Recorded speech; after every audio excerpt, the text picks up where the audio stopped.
In sports, the scoreboard doesn't tell the full story, but Netflix does. Stories about dads who happen to be world-class quarterbacks and a battle for the heart, soul, and direction of the multi-billion-dollar business of F1. Whether you're a diehard fan or you're brand new, Netflix has the stories for every type of fan. You can watch these incredible sports stories like Quarterback, F1 Drive to Survive, Untold, and many more now on Netflix.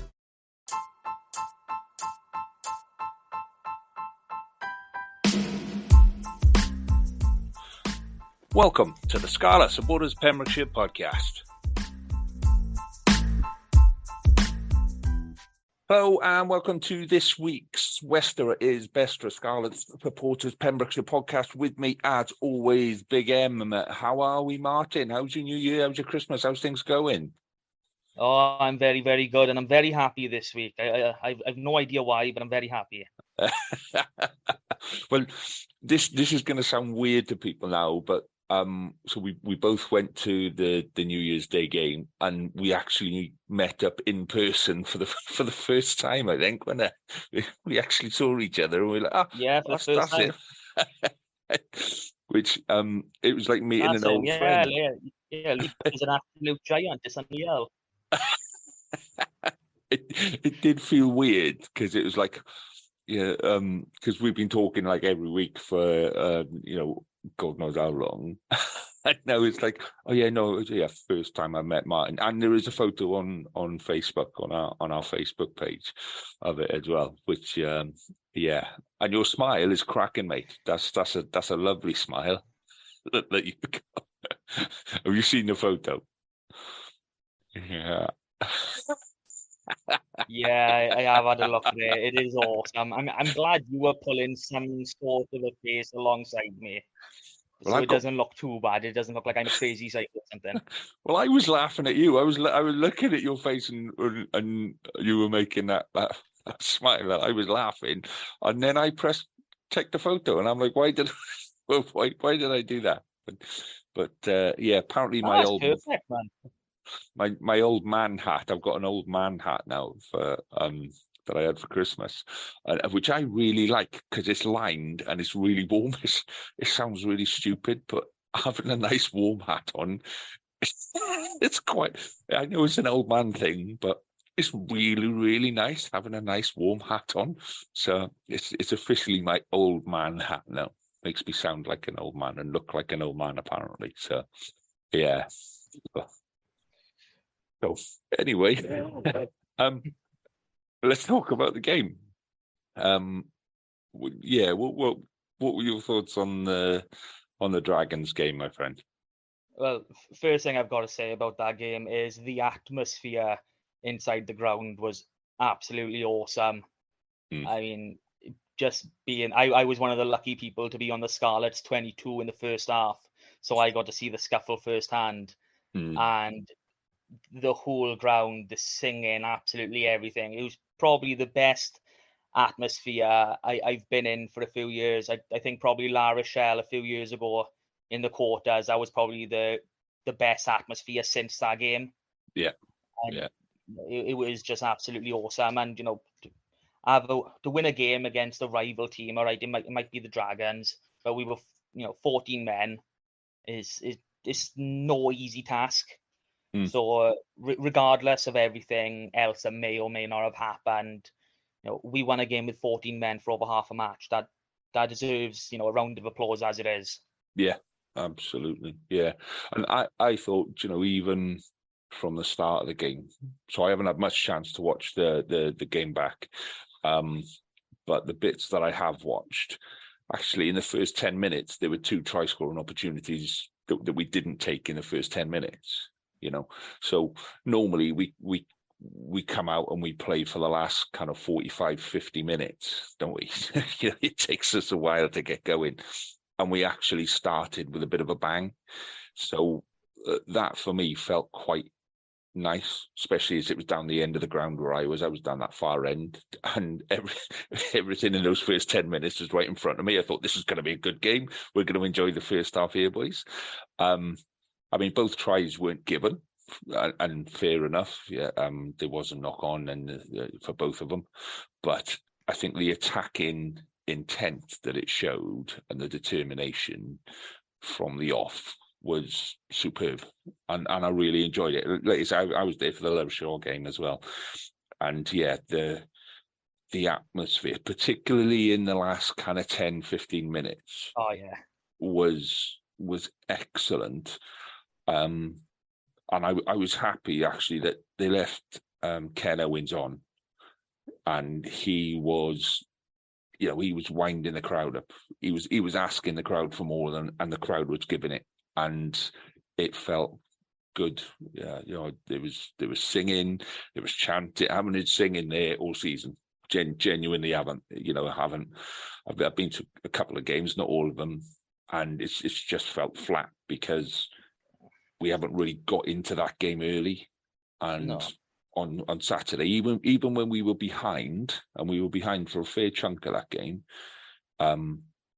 it didn't feel like we were going to lose it, and the crowd felt up. So I enjoyed that bit of it. I thought it was good. Yeah. Another thing I didn't realise until after the game is we nilled them in the second half. They didn't score a single point in the second half. Yeah. Just there's quite a few little things that you can pick on that game without really divulging much into it, where you can think that's good. Go in, they've done well. And I have had I have been unfortunate enough to be to every game so far this season, and you've suffered. Yeah, like there's always an attempt to get something going. Like you always hear over in the North Terrace, you hear a bit of Sosman Bach, you may hear Amaro Heath a couple of times, but it never got to the level that it hit against the Dragons. Well, I was down in the bottom of S2. Nearly in S1, and I was on the 5-yard line. So in the first half, I was on the Dragons 5-yard line, and even down that end of the ground, and it kind of stretches out. The crowd gets a little bit more sparse down that end, which is nice for me. I've got I can stretch out a little on what have you. But even down there, we were singing. And right down to usually the people at the far end don't kind of get involved in stuff, but everybody was singing and up for it. I saw a couple of Dragons supporters leaving early, which is always a good sign. And yeah, it just felt nice. That's actually one of the reasons why I like where we are right now. We're not, obviously I'd like to be in between the 210 meters, but we are in S10 on the 22, and there's always a chunk of away support in S12 in the corner, so you can always hear them chanting back and everything. And I love that part of the atmosphere of going to games. I have experienced hospitality, and anyone who wants to experience hospitality, it is worthwhile going to just to get that first off experience, because the food is awesome, the service is amazing. But when you go down to sit, there's no one other than the players who are in the first couple of rows. There is no one there who is actually there for the rugby, so you don't get that sort of atmosphere in the actual middle part of the pitch. So that's why I love being down around the 22, where loads of people are.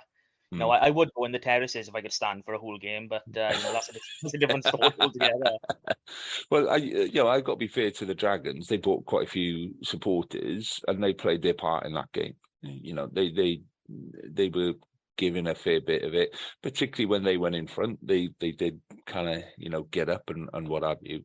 But yeah, the bit that disappointed me about that game was there were so many ex-Scarlets on the Dragon side, and I don't know if it was a Di Flanagan thing with him being an ex-Scarlet as well, but there was a lot of niggle from the start. There was, when Dragons played against Cardiff, they just chucked everything to the wings, and they went, here's two really quick boys on the wings, bang, have that. And they got a lot of ground from that. And I thought that's what they were going to do against us, because, Steph Evans isn't the fastest guy on the planet, and Johnny McNichol's not great in defence. So, that for me, I thought, if that's what they do, we're in a fair bit of trouble. And they seem to spend the whole game trying to wind us up in the pack and not getting anything from it at all, Well, they got a little bit something from it. Well, yeah, they did, yeah. It shouldn't have been, but... But what I mean is... Yeah, they never dominated us up front. They never, they weren't pushing us around in the scrum. We were stuffing them in the scrums. Line-outs were 50-50. We stole a couple of theirs. They stole a couple of ours. Nobody, they weren't achieving any great inroads up front. And if anything, our forwards were on top for pretty much most of that match. Yeah, and I don't know if anyone saw this on the page, but I did a little preview the day before, and the Dragons are literally missing an entire front five of internationals for that. So for them to come up here and focus on a forward orientated game, it doesn't seem to make a lot of sense. No, especially when we've got a very mobile pack. You look at the forwards that we had out, and they're big boys. None of those boys are small boys. So. Yeah, it just didn't make sense. I mean, I'm fine with it. Don't get me wrong. Happy that they did. But yeah, it's the bit that I saw. So you wouldn't have seen this on camera. I think on our first penalty, maybe the first and second penalty. So Angus O'Brien has got a real problem with Johnny McNichol. And so McNichol was coming over to our side of the ground because he's the winger, and there was obviously a little bit of, well, if Dragons aren't looking, we're going to crossfield kick and what have you. And Angus O'Brien is literally shouting. Angus O'Brien is on the try line, and he is shouting and screaming at Johnny McNichol and giving him all sorts of verbal and this, that, and the other. And then Johnny McNichol kind of ignores him and kind of goes back in field. And Angus O'Brien follows him and is still shouting at him from infield. And then Halfpenny puts the kick over, and if you watch Angus O'Brien, he chases after Johnny McNichol, going running back, ready for the kickoff. And I'm like, why put all that effort into doing that? He's obviously got some kind of a problem. And then at half time, ref blows up for half time, everybody starts walking off. Angus O'Brien is on the touchline to walk in. So he could have walked 25 yards up the touchline and in the tunnel. And instead of doing that, he runs 40 yards infield and starts having a go at Steph Evans and Johnny McNichol again. And Steph Evans reacts. So Angus O'Brien goes, says whatever, and then he goes to run off, and Steph Evans has a little chase after him and tries to trip him. And that's at half time. So whatever Angus O'Brien was saying or doing, he was at it the whole game. Really, really was. And so he went off, got caught at the bottom of a ruck. And a mate of mine, and I'd been messaging a mate, and I said, there's something up with Angus O'Brien, and somebody's going to sort Angus O'Brien out in a minute if he's not careful. And sure enough, he got caught at the bottom of a ruck. Don't know what happened. But I'm guessing that somebody had a chat with him at the bottom of the ruck and said, I say, old chap, shut it. And he went off. And I'm not condoning that kind of behaviour, but if you're going to sit there and mouth off at people for no reason for most of the game, and then you get caught at the bottom of a ruck, somebody's going to dish it back out to you. That's the way. It's like you said last week, when we're talking about if the refs are now going to officiate the game properly, it's going to start turning into the players taking into their own hands. And I don't think there was anything, malicious about what Angus was doing.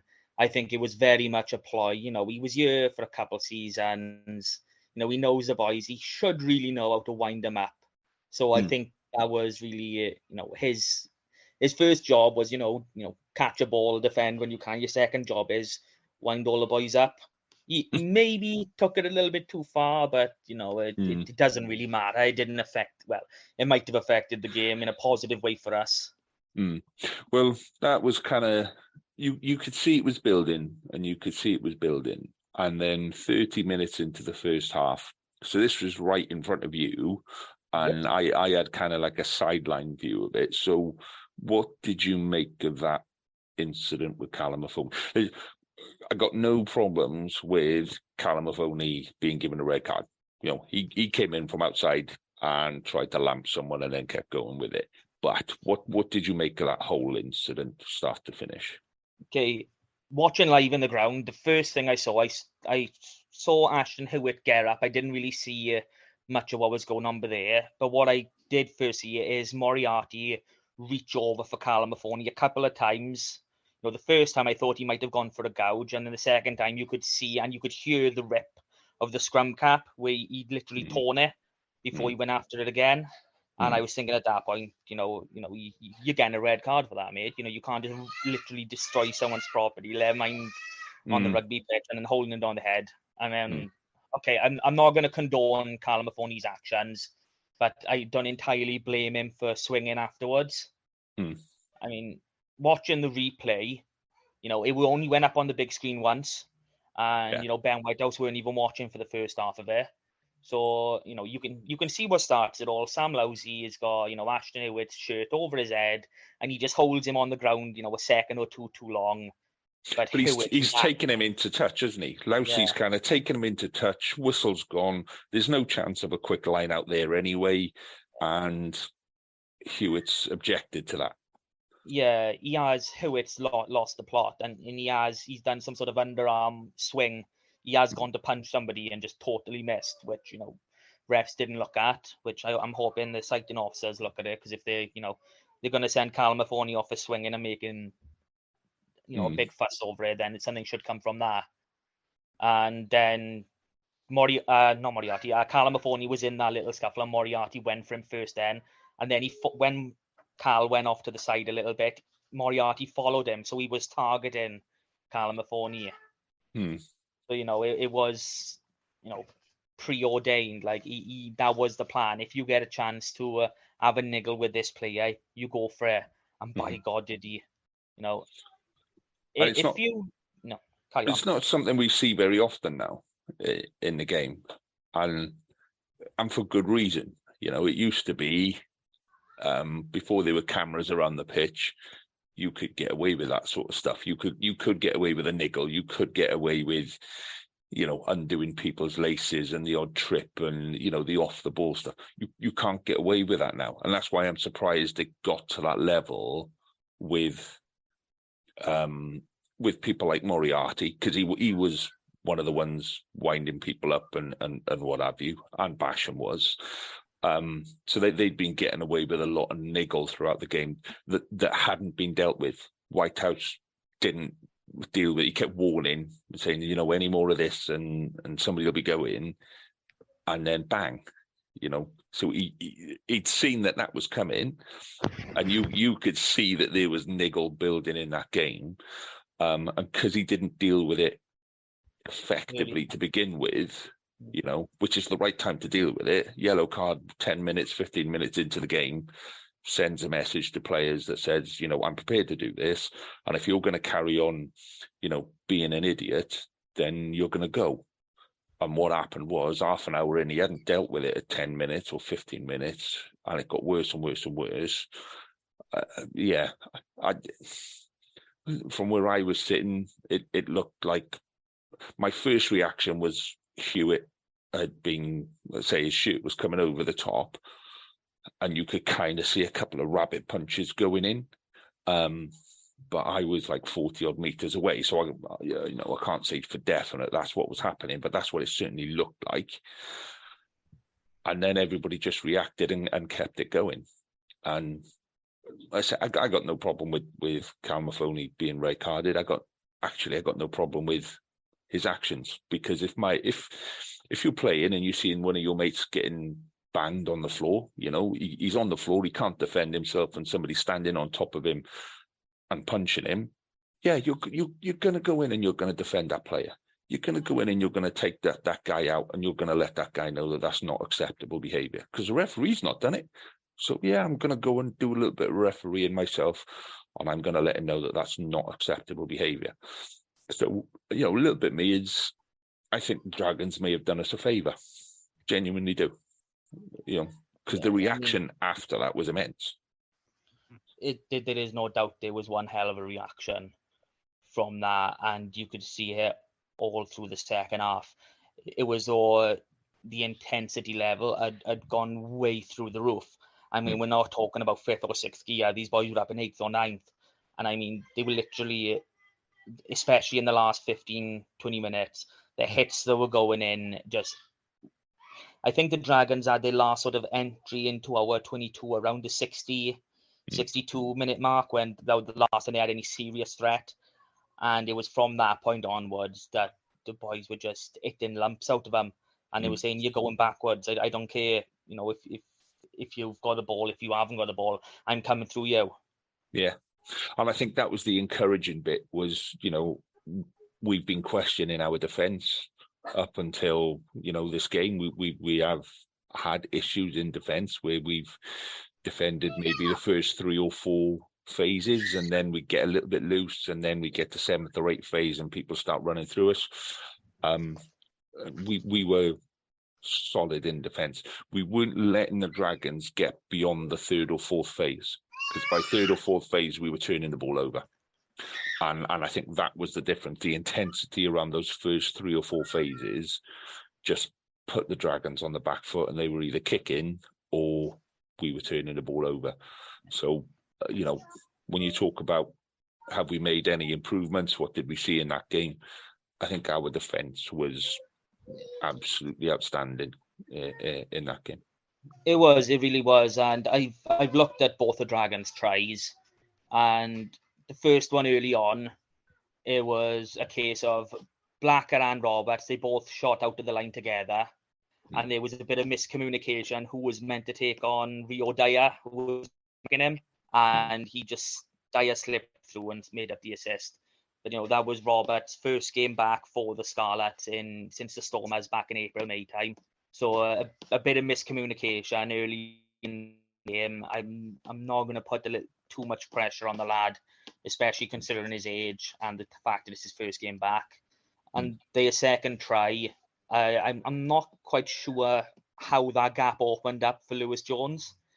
It's like Blacker was on the... So as you're looking at it from the Dragons, Blacker was on the left side of the maul. Ken Owen was on the right. But I don't know if there was anyone on the left-hand side where Blacker was marking. When Ken Owens went into the maul, obviously that's when he drove in.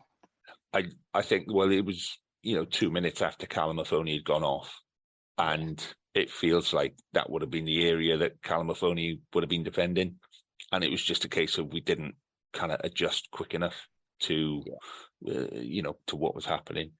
But for me, I think there were a lot of positives that came out of that game. I thought Halfpenny had an exceptional game. Really did. I'll agree with that. He had some lovely hands to put for the first try. And to be honest, the back three, him, McNichol and Steph Evans, McNichol, the ball in the air, I don't think he dropped a single ball in the air. I think he might drop one, but there was, he was absolutely bang on with everything in the air and making ground. And Steph Evans was it was like the Steph of old, you never knew where he was going. Was he inside? Was he outside? Was he popping up here? Was he... And it was nice to watch. It was nice to see them actually enjoying getting stuck in. And so much has been made of, Rio Dyer and Ashton Hewitt, and how good they've been. So to see our back three pretty much take them apart I enjoyed it. I did. I really did. Yeah, I mean, I'm a big fan of both Dyer and Hewitt. I mean, less so Hewitt after what I saw on. Yeah, lost a bit of respect. But they are both incredible. They are both incredible attacking talents. It's defensively, neither of them is really. They're probably at the same level of Steph Evans defensively, but they've still got time in their careers to really push themselves forward. Whereas Steph is probably the best he's going to get. So it was great seeing Steph. Some of the kicks he made, some of the touches, because he is that brilliant. He is that winger that you bring in field.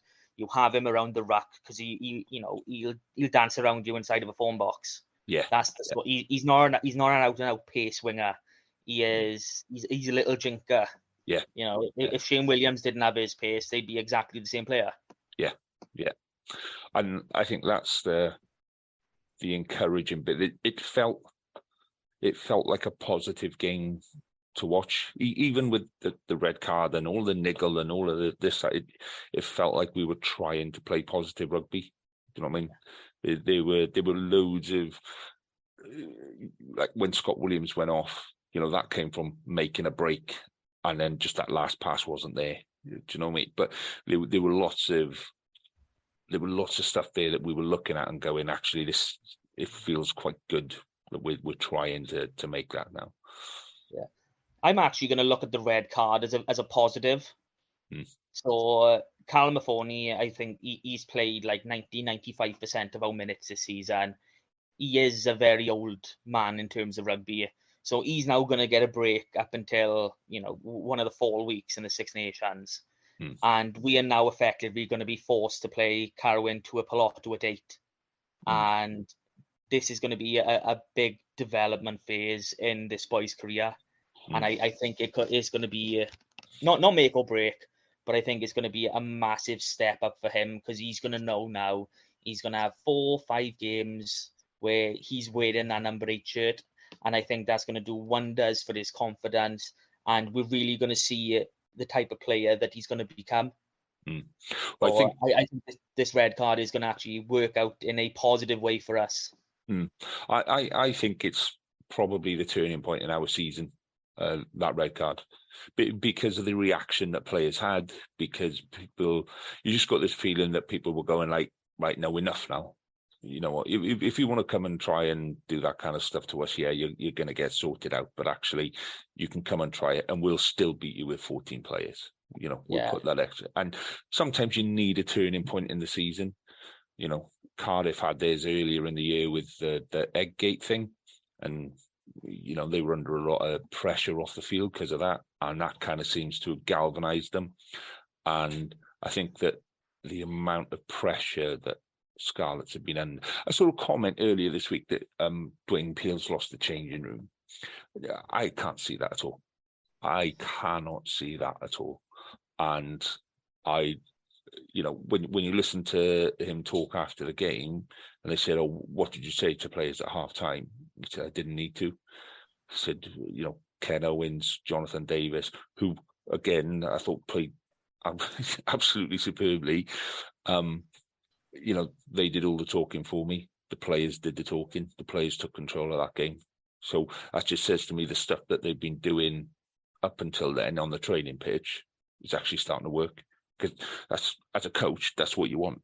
As a coach, you want to go, I'll just let my players go and play, and they'll do everything they need to do. And if they need a couple of, pointers from off the pitch, that's what I'll do. But you want players to go and play that game. And that's what they did. They took control of it. Yeah, you want them to rally each other up as well. If you're a coach and you don't have to do that team talk at the start of a game or at halftime, you know that you've got some amazing leaders, and they've been basically, you've done your job. You know that everything you've done Monday to Friday, or whatever it is paying dividends. And to know that, obviously, I think the red card would have had a lot to do with it, but for Owens and Davis to both instinctually know this is what we got to do and this is what we're doing, that is brilliant. So any concerns that you have coming out of that game then? Anything that comes out of it as a negative? As a negative, I mean, I would say the red card, but I've just talked about it being a positive because of Tua Piloto. But no, I think the only issue I've got with that game is Scott Williams coming off less than 20 minutes in. Yeah. So knowing that Johnny Williams still is on the road to recovery, I mean, I'm happy with Jonathan Davis and Joe Roberts in the centre. I'd be even happier to maybe see Eddie James get a start, or at least be on the bench. But it's a little concerning not having more than 2 front lines, inside centres on the training pitch, let alone on the match day pitch. But then Joe Roberts came off with like 10 minutes to go, didn't he? Yeah. That's when he walked off, so I'm fairly happy, positive.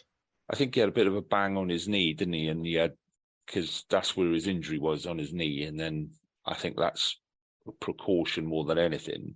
But to see Joe Roberts coming off and then Tuipulotu going on, I was like, hang on. I said to my boy, I said, "Oh, go on, just put Tuipulotu at inside centre. just let him have one. Just let him have a bang at somewhere." But yeah, he put in a few good hits, even though he weren't on very long, mind. He did. Do you know what? He was warming up and he was walking past in front of me, and I looked at the size of his legs, and I just thought, Christ alive! He's a big boy. He's a really big, strong boy, Tuipulotu. He's not exactly super tall, but he is wide. Yeah, and I mean, he's muscle wide as well. It's unreal. Yeah. I was looking at his legs, and I was thinking, I don't think I could get my arms on them.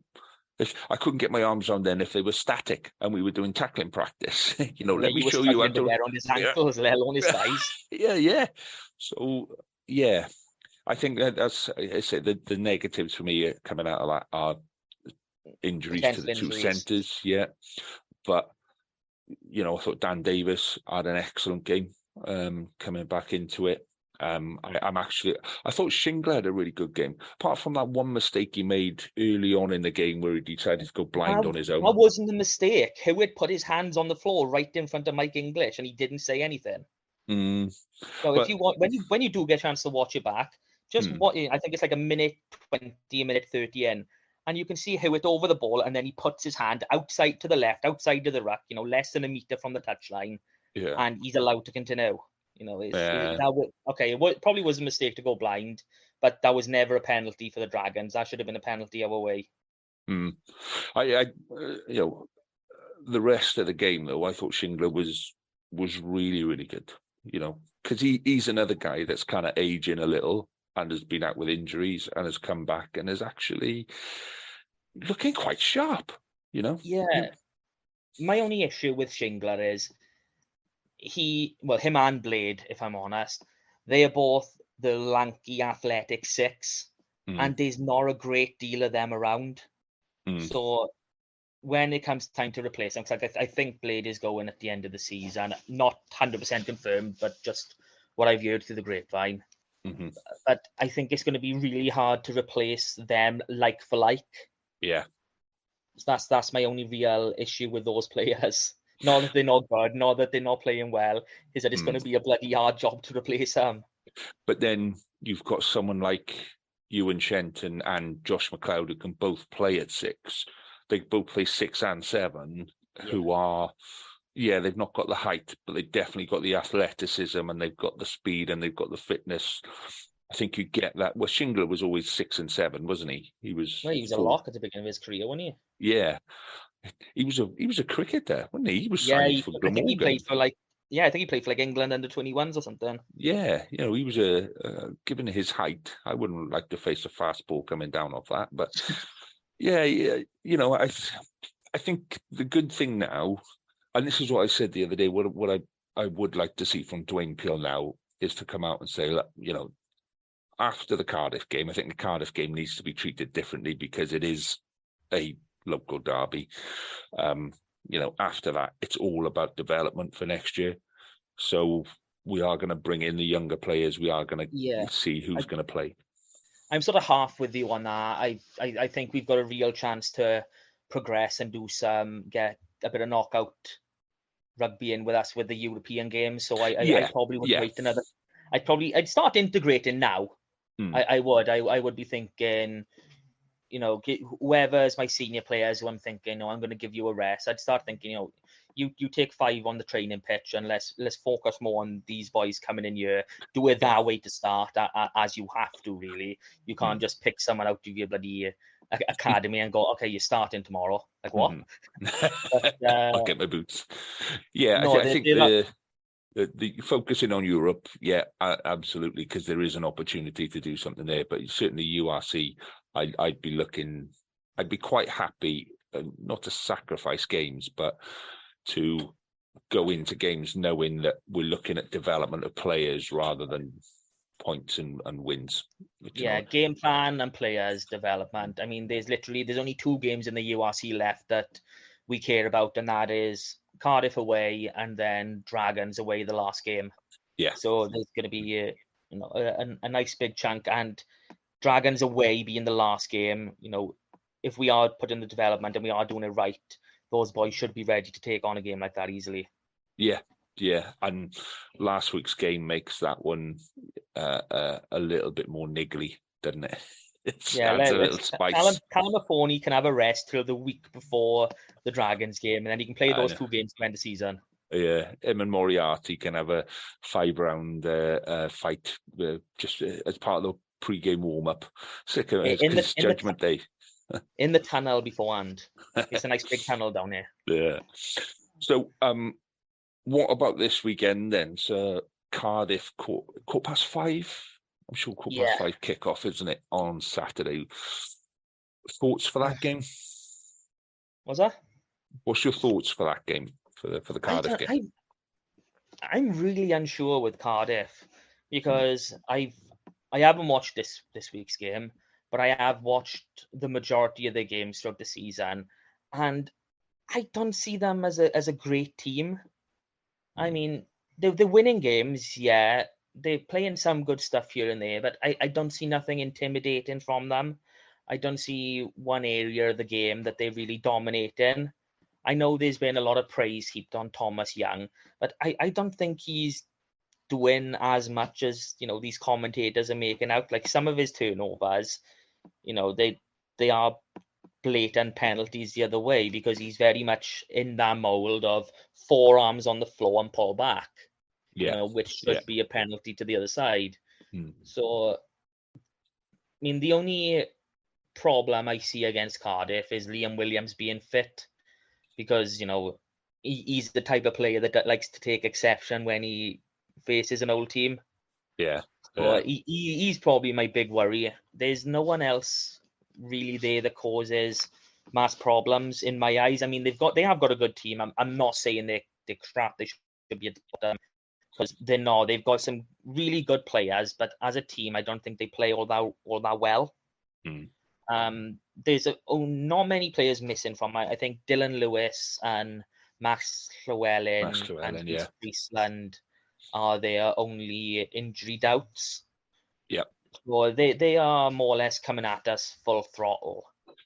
But at the same time, I'm not that worried. I mean, we'll probably end up taking a loss now I've said this. But if I'm looking at it on paper and using what I've seen throughout the season, we should be coming away from this game with a win. I think our forwards, especially after watching, the game against the Dragons, they have shown now that they are more than capable of beating anyone up. Yeah. Because of their attitude and the way things went in that second half. And see, I think Cardiff are going to come with a similar game plan to the Dragons. I think they're going to come and try and wind it. They're going to try and build on this whole Scarlet's indiscipline. He should be carded, ref, all of this kind of stuff. And I think people are seeing through that now. I think people are kind of, if Cardiff come and try to wind people up, which I think they will. I definitely think they will, particularly Turnbull, because he's renowned for that kind of player management, shall we say. I think that they'll get stamped on really quickly this week, because enough's enough, sort of a thing. And I think that'll play into our hands. I don't think Cardiff are in a great place at the minute. They got pulled all over the pitch by the Ospreys. Ospreys forwards just took them to pieces. There was pretty much no point in the backs being on the pitch, to be honest, in that game. I thought Cardiff were unlucky. I thought their first try against the Ospreys was lucky. The ball bounced the right way. Yeah. It was. But after that, they didn't really show much. So, but then Ospreys just didn't give them the ball, and they just tanked them in the forwards. So, I think it'll be a very different game, because we like to play a more wide open game, and you have got people like Thomas Young who can turn you over. But at the same time, I think if we play that wide out game, we'll play it better than they'll defend it, if that makes sense. I think another player that I'm kind of wary of is Rhys Carey. Not in the scrums, because he's not a brilliant loose head scrummager, but he does carry pretty well, and he does move his around. offloading is good. This might be an unpopular opinion, but I think Rhys Carey should be switched over to tight head, just because the roles are a little bit different. And as a loose head, your job is to push forward with your hooker. And when you're pushing forward, you're more susceptible to go backwards. But when you're a tight head, your job is to anchor the scrum. You were to stay there and not move effectively. And I think given his size and everything, he'd probably do a better job as solidifying a scrum rather than trying to move it. See, I can try and talk about front row, mate, but it's not gonna sound convincing in any way, shape, or form. I know bits about front row, but I still get confused between tight and loose head. I've still got to sit there and form a scrum with my hands and go, right, now if that's us, yeah, no, we'd go, right, okay, so that's how I still remember who's a loose head and who's a tight head. Yeah, I never got involved in that side of the game. I was always closer to the fun side. You delegated that side of the game to someone else. But when I was a scrum coach, surprisingly, what? You were a scrum coach, and you didn't know the difference between a loose head and a tight head. Well, no, that's right. I could do it. I knew what they needed to do. I just had to get into my head who was what, like, But yeah, when I was coaching scrums, my scrums are always actually really, really solid. You were coaching kids, right? There's a young guy that turns out for the Connectley team. He's usually on the bench, and he's called Thomas Zuga. And I used to love coaching Zoogs because Zuga, and he's a really, really nice kid. And I coached him for a season at County in Pembrokeshire. And that was when I was coaching scrums and what have you. And I really enjoyed it. And at the end of the season, we were doing like a little bit of a roundup and all that kind of stuff. And the head coach goes like, thanks to Lee for showing Zuga some of the dark arts of the front row. And I'm like, huh? Yes. What was that? How did I do that? Like, But yeah, it's a very different. Trying to understand what goes on in the front row. That's a whole different. There are a whole podcast dedicated to that. I don't know if you would have passed this on, but if you're a prop and you got pockets on your shorts, sew them up. Yeah, I used to do that when I was franking. You try and rip the pocket off the. It just gives you something. Oh no, mine is a little bit more indecent than that. Yeah, that's proper dark arts, is it? Yeah, that's one way to make someone go backwards pretty quick. So. Let's go back to Cardiff quick. So, yeah, I'm actually expecting a really good wide open. I think a lot of it depends on the weather, I'll be honest. I think the only reason the Ospreys won last weekend was because of the weather. Did them a lot of favours. But having said that, I think Cardiff probably should have lost against the Dragons. I think Dragons did enough to beat Cardiff. Okay, because we've actually got some local fixtures to discuss this week, which is full round of local fixtures. Yeah, which has been a while, and I can't see many of them getting called off this weekend. I think the weather's been all right for a while. I can't see it being an issue. So, Championship, Narberth versus Tata Steel. Well, it's a new year, so I'm in a very positive mood for everyone. But I'm just hoping that Tata Steel are able to play the game more than anything else. Yeah. Going for a Narberth win over everything. The great season so far. Let's hope to push on and do a little bit better now the second half. But fingers crossed, and all the best luck to Tata Steel to get a squad out there. Yeah. So yeah, I agree with you. Yeah, I can't see Tata Steel putting up too much of a problem for Narberth, so that'll be a nice, easy jaunt back into the new year.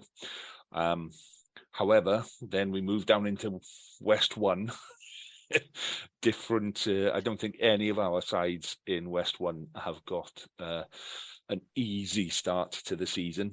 So Aberystwyth away in Llanelli Wanderers.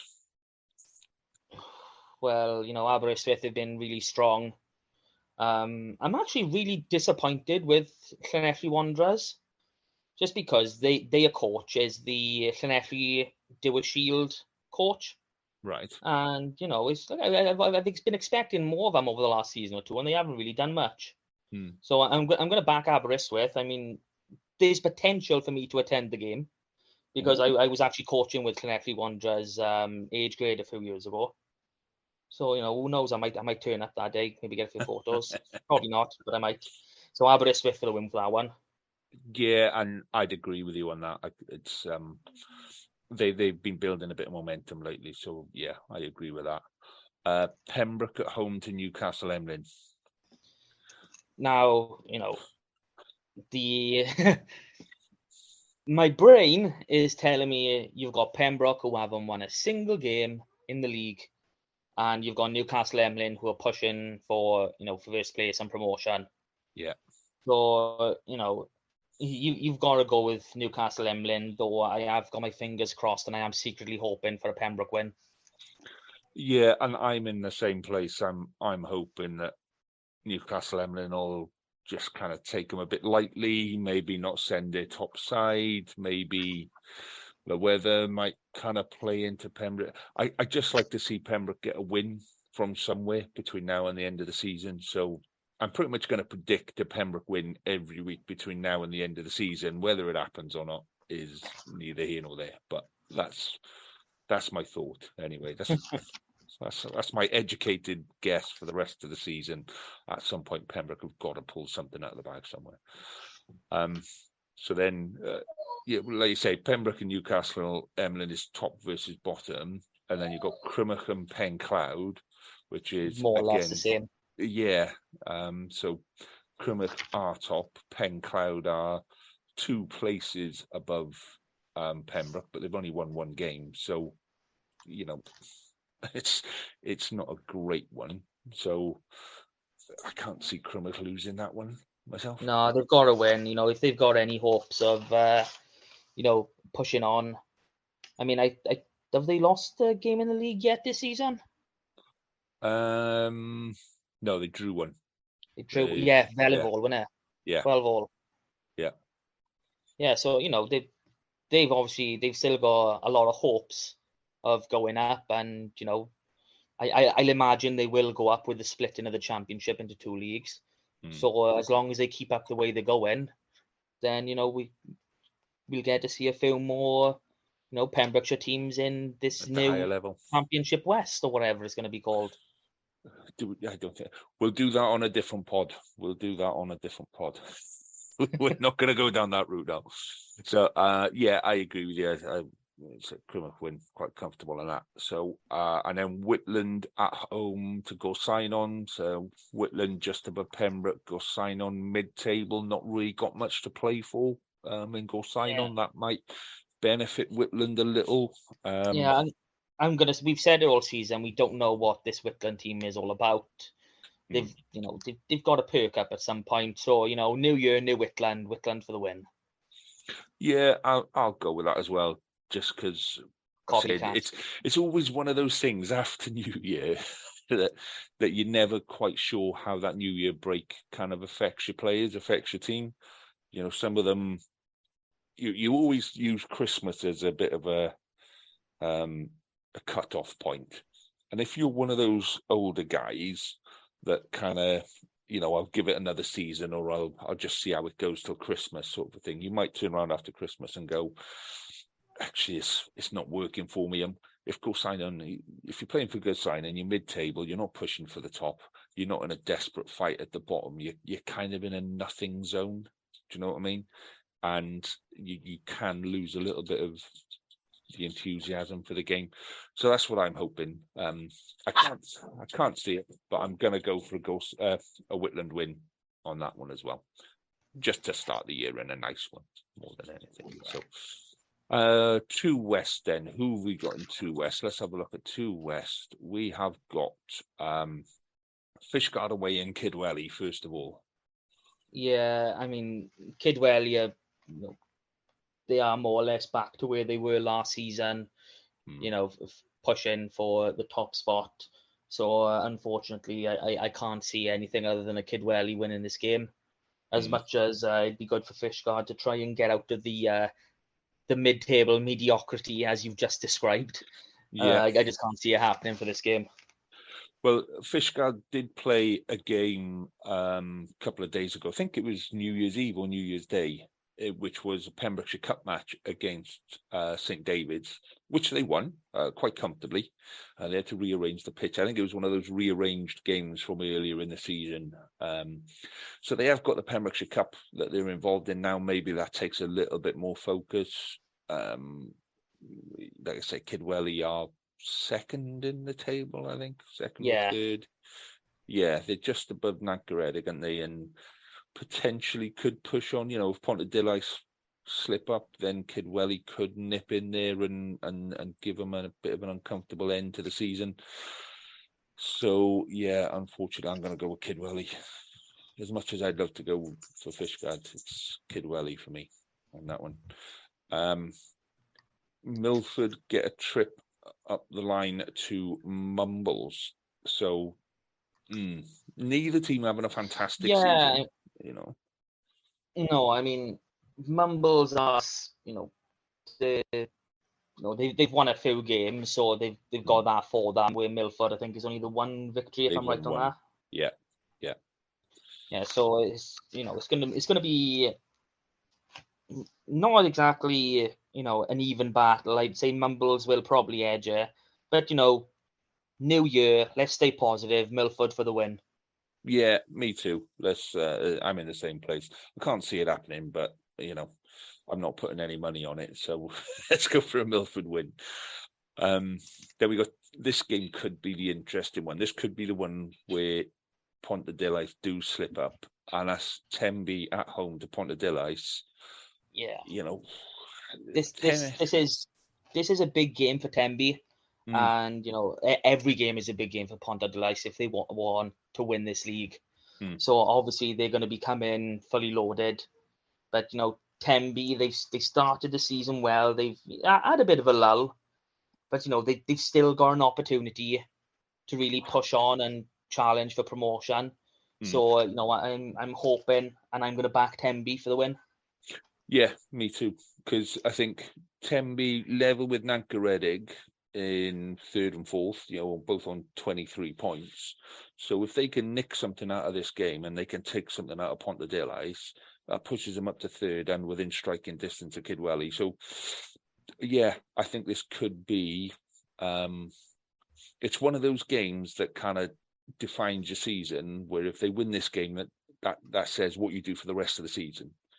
If you don't beat Pontedilais, then yeah, you do have to kind of change the way you look at the rest of the season, because you're not in a position now to go for promotion. So really, really important for Tenby. I hope they pull it out the bag, and I'm gonna predict a Tenby win. Bit of a squeaky one, but it'll be a Tenby win for me, not on that one. So then we move down into 3 West. And let's have a look. You can tell I haven't done my prep on this. Aberaeron against Pembroke Dock Quins. That's a tough game to start the year for the Quins. Really tough game. Yeah, I mean, they haven't exactly had a majorly good season so far, the Quins. No. But Aberaeron have been playing really well when they have played, and they are right up there with St Clair's and Lambton. So it's going to be an Aberaeron win. Yeah, and away in Aberaeron, always a hard pitch to go and play on, just because it's so exposed and vulnerable to the weather. So as much as I'd like to predict the Quins win, yeah, I can't see it with that one. Next game then, Cardigan and Neyland. This is a really tight one. They're more or less, like Neyland are slightly above them in the table, but they are more or less the same. Yeah. So I'm going to say home advantage is going to be enough to see Cardigan through this one. Yes, so I'm going to differ with you on that one. I'm going to go that's a nail and win.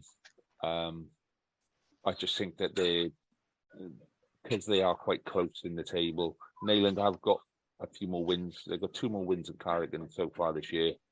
I just think that, again, it's one of those bits that you focus on one of these games after the new year, particularly if you're mid-table. You want to give yourself something to do. So this could be Nayland's kind of focus now. So it'll be a narrow win, but I think that's a Nayland win for me. So then we've got Larne and Tregaron. Larne are at home. Yes. You didn't really have to think too hard about this one, do you? It's the only bit on there is, will Tregaron actually have a team? That is the key bit for me. It's, will they be able to have a team? Yeah, well, with this, the news that came out, I think it was a few weeks ago about sanctioning the 12-a-side games. I'm hoping a lot more games will go forward now. So fingers crossed. This will be one that Tregaron play, but it's not going to be one that they win regardless. No, exactly. So then Langham at home to St Clair's. Again, that's a tough game for Langham. Langham got battered by Haverfordwest on Boxing Day. I can't see this one being any different myself. No, it's not going to be any different. I mean, St Clair's are the high flyers of the league, and Langham, as good as they are and as good as we want them to be, they're not going to put up too much of a challenge for them. Yeah, so it's a comfortable St Clair's win there. Anyway, last game then, St David's at home to Haverfordwest. Would it be too cruel to expect Haverfordwest to go in fancy dress? I think they have to. I think I think they've got to show willing. I think St David started the season really well. Haverfordwest have come good now. Haverfordwest may be able to push for second position. They're 4 or 5 points behind Lampeter. So go and enjoy the game. Go and enjoy being in St David's. It's only half an hour. It's not even half an hour. It's about 20 minutes up the road from Haverfordwest. So yeah, enjoy the fancy dress. Tell them to get one of those dress-up boxes with all the different hats and the glasses and the mustaches. I think they should all go in hoodies. Hoodies. for after the game. That's how you sort. Down, is it? Yeah. So I'm going for a Haverfordwest win on that. Yeah. So the only other game then that we did touch on last week, I think we touched on it last week, was so we have got under 18s playing on Wednesday. Yes, we do. Weren't sure if we were going to be able to fit that one in. So 7:15. Apparently, it's on the training pitch, not on the park, which is a bit of a disappointment. Letdown. Yeah, especially with so many of the other regions don't even play. There isn't the option to play on the main pitch. So when you come to the park, it is always a big, it's the proper thing. Yeah. So what I'm hearing is that'll be on the training pitch, which is still a decent pitch anyway, but that's where it'll be. Are you going to be allowed to park in the training pitch? No. I'm nowhere near that special. No, I'll be in the normal in the ground for that one. But Scarlets and Dragons, so I'm going to go with the Scarlets win, obviously, because. But I think the Dragons might have a little bit of a problem with what's gone on New Year's Day, so that might kind of fire up the under 18s. But yeah, it'll be what it'll be. And then Ospreys playing RGC as well, under 18s on the same night. I think that's an Ospreys win, but who cares? Yeah. So have the squads been named for the Scarlets 18s yet? They've been named. I don't know if they've been published. So I'm not going to ask you to divulge every single name, but is there a certain Iolo Griffiths starting tomorrow night? Yeah, it'll be there. I'll be travelling up, so yes, I'll be there. Yes. Okay. Yeah. We're going to big him up now. We're going to hype him up. we're going to get him a massive following, and we're going to force him into that Scarlet's first team for next season. Yeah, no, don't go doing that, mate. Don't go doing that. We were watching the Cardiff Ospreys game, and Alex Cuthbert gets a ball on the 10-yard line, and he's got the Cardiff defence coming across, and he chips, and instead of chipping to the corner and diving on the ball and scoring the try, which is what the boy did for his game against Cardiff, Alex Cuthbert tries to chip the ball forward and actually chips the ball inside straight into the Cardiff fullback's hand. And my boy's going like, well, see, if that had been me, what I would have done was I would have put it in the corner just like I did, and I would have scored the try just like I did. So that's the level of irritation I'm on at the minute, mate. But yeah. I've just snipped onto their Twitter page now. You know, the full team has been announced. You know, it has. We're in number 11, Yolo Griffiths. Hat-trick this week, innit? Yeah, let's not start him on that. So, so the only other thing we were going to talk about, I'm just going to mention, was going to be this Ian Evans's message that he put out. What do you make of it, mate? I mean, saying you're going to have an EGM and announcing there is an EGM are two very different things. Yeah. So it seems to be a bit of clickbait more than anything else. Yeah, it's a nothing story. Irrelevant. Yeah, here's some stuff. That's like me turning around and going, you know, I'd quite like to enter the Mr. Universe competition, and you know, it's we can all have things that we want to do, but are we going to do anything about it, sort of thing. Nice intentions. I think we've had enough kind of we're going to do this and we're going to do this, and then nothing actually happens. So I think a big issue that came from the last from the AGM last year is that whoever's, you know, organising everything with the WIU with these new initiatives, they're not actually explaining it or giving clubs enough time to really ask any questions about it. But even say we're going to pull in an EGM next month or whenever, you still need that time to actually explain yourselves properly to each club to get them on your side beforehand. So it really seems a bit of nothing to me. And maybe that's why it is, you know, maybe that's what's going on behind the scenes, where he's gone, right, this is what we're going to do, and then I'm going to do some preparation, and I'm going to go around and I'm going to talk to clubs, and we're going to get everybody on side, and then we'll call the EGM when we know what the result of that EGM is going to be. Do you know what I mean? Yeah. And maybe that is what's happening, and maybe that's why it's a bit of a wishy-washy kind of here's my intentions. But yeah, we'll keep an eye on it, and we'll see what comes. I think we all know what needs to happen, or what we'd like to happen, but we'll keep an eye. Yeah, someone who can run the business, isn't it? It's a whole new podcast just starting itself right there, mate. We're going to leave that one right there. We said prior to this podcast that we got a nice big chunk of off season, so you know we could get through a lot of stuff. We could. We'll leave that till then. Matt, it's been a pleasure as always, mate, and hopefully I will catch up with you again in the near future. If not, I'll see you next week for another one of these. Lovely jubbly. Awesome stuff. Thanks, mate. All the best, mate. Good on to you. Cheers, Matt. You. Try that. Ta-ra, mate.